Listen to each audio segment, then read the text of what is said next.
And welcome back to Potted Living. I just wanted to show you one of my newest plants that I just put in, which is the Nevis Blackcurrant. This is a very tall featuring plant, probably about 4 to 6 feet high in this 12-inch pot.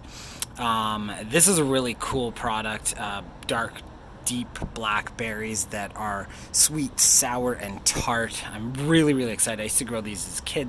As a kid, we had these at my house, and as you can see, we've already got a few berries started here, which is really exciting, and it's looking very healthy. I had some aphids on it, and as you can see, they caused a little bit of damage to the leaves, which I'm not super impressed about.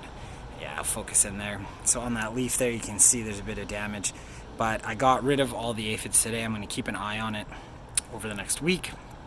But yeah, so here is my Nevis Blackcurrant, and I'll keep you updated through the summer as I grow.